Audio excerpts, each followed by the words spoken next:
You are being robbed right now in the very place where you feel the absolute safest. And the craziest part is, you are actually patting yourself on the back for letting it happen. You have probably opened your banking app at least once or twice this week. You typed in your password, you looked at that savings account balance, you felt a little warm burst of pride because the number hasn't gone down, and then you closed your phone, completely unaware that your money is quietly bleeding to death. You think you are doing the responsible thing. You think you are playing by the rules. You look around at your friends who are financing jet skis they cannot afford, or taking out personal loans for luxury vacations to pretend they are rich on the internet. You see them drowning in credit card debt, and you think to yourself, well, at least I am smart with my money. At least I am saving. At least I am building a cushion. But the rules of the money game changed a very long time ago, and nobody bothered to tell you. How is it possible that the money you worked so hard to earn, the money you literally traded hours of your finite life to collect, the money you locked away in a supposedly impenetrable digital vault, is somehow disappearing without a single penny actually leaving your account? How can you be actively losing wealth while doing exactly what every financial guru from the 1990s told you to do? How can you be moving backward while standing completely still? Ever since you were old enough to hold a plastic piggy bank and drop quarters into the slot, you have been fed one giant, unshakable lie about money. You were told that saving is the ultimate financial virtue. Think about it. What did your parents and teachers tell you? Save your pennies for a rainy day. A penny saved is a penny earned. We are aggressively taught by society to treat savers like they are the adults in the room. They are the responsible ones. They are the people who have it all figured out while everyone else is out there carelessly swiping credit cards at restaurants they cannot afford. And honestly, it makes perfect sense to believe this. It feels fundamentally right. It aligns with our basic human intuition. When you put $100 in the bank on Monday and you check the bank on Friday, there is still $100 sitting there. It did not sneak out of your account in the middle of the night and buy a latte. The math seems completely foolproof. The number does not move. The bank even pays you a tiny little reward at the end of the month for keeping it there. It feels incredibly safe. It feels like you are building a massive brick wall between yourself and financial ruin, $1 at a time. But here is the painful truth that financial institutions do not exactly advertise on their billboards. The number on your screen is lying to you. Because the balance in your checking or savings account is just a measurement of quantity. It tells you exactly how many pieces of paper you have, but it tells you absolutely nothing about what those pieces of paper can actually do. And that distinction, the massive gap between what you have and what it can do, is exactly how you are getting quietly, legally, and permanently stripped of your wealth. Society trained you to look at the number of dollars, but wealth is not measured in dollars. Wealth is measured in purchasing power. If you only look at the number, you are entirely missing the invisible hand that is reaching into your account every single day. To really understand how this invisible theft works, I want you to picture an arcade, a loud, neon-lit, carpeted arcade with flashing lights and bells ringing everywhere. You just spend an entire Saturday afternoon playing skee-ball. You rolled the heavy wooden balls, you hit the flashing targets, and you earned a massive pile of paper tickets. You take your tickets to the prize counter, and you see exactly what you want. It is a giant plush teddy bear sitting proudly on the very top shelf. The sign underneath the bear says it costs exactly 1,000 tickets. But you count your sweaty pile of paper, and you realize you only have 500 tickets. Now you have a choice.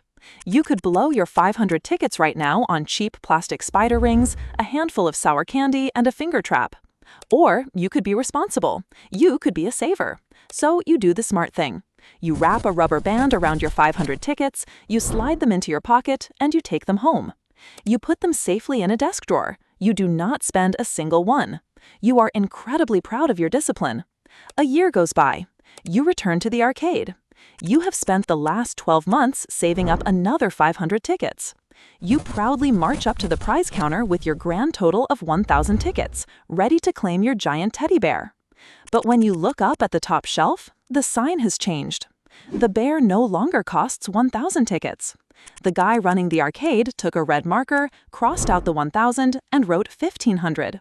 You stare at your hands. You still have your 1,000 tickets. Not a single ticket was lost. Not a single ticket was stolen. You did everything right. You deferred gratification like a good little saver. But somehow, you are further away from buying that bear today than you were a year ago.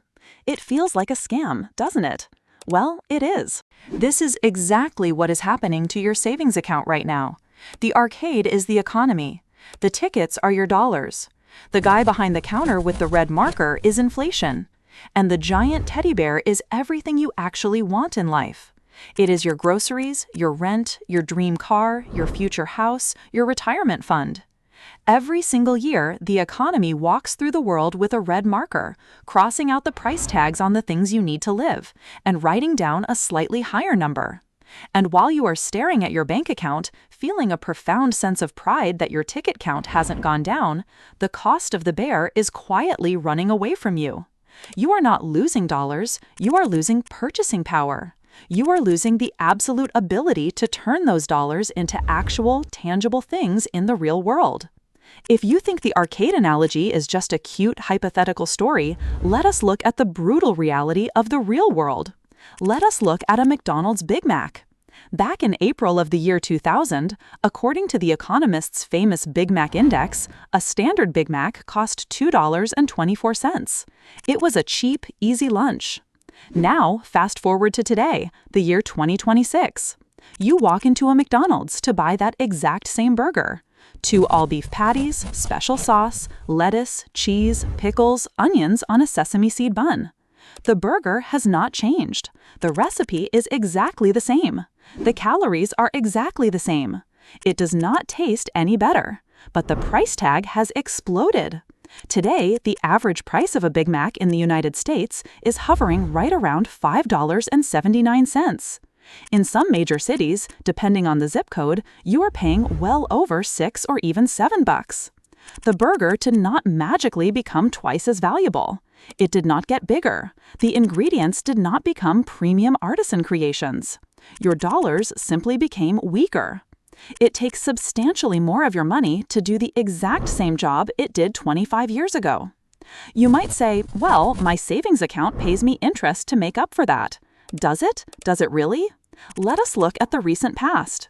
For a solid decade, from roughly 2010 all the way through 2021, the national average interest rate on a standard savings account sat at an embarrassing 0.06%. 0.06. That means if you parked 10,000 hard-earned dollars in a savings account, you were earning a whopping $6 a year in interest.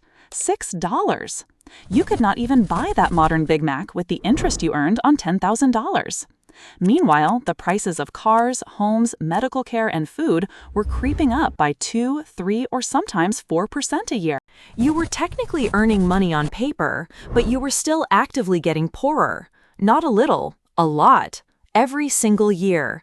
And if we zoom out even further, the math gets genuinely terrifying.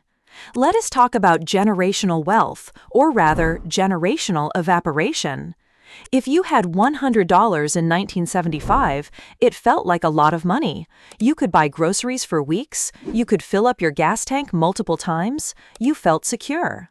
But if you buried that crisp $100 bill in a coffee can in your backyard and dug it up today, a recent analysis by Truth in Accounting found that its purchasing power is now worth roughly $16.40. Think about that for a second. Since 1975, the dollar has lost an astonishing 84% of its ability to buy things. 84%. Gone. Vanished into thin air. You still hold a piece of paper that says $100 on it. George Washington or Benjamin Franklin is still staring back at you, but the economy treats it like a 20. And the worst part? Nobody had to pass a law to take that money from you. Nobody had to tax it. It just evaporated while you were not looking. This is the silent theft. It does not look like a bank robber in a ski mask holding up a teller. It looks like a slightly more expensive bag of coffee beans. It looks like your rent going up $50 next year.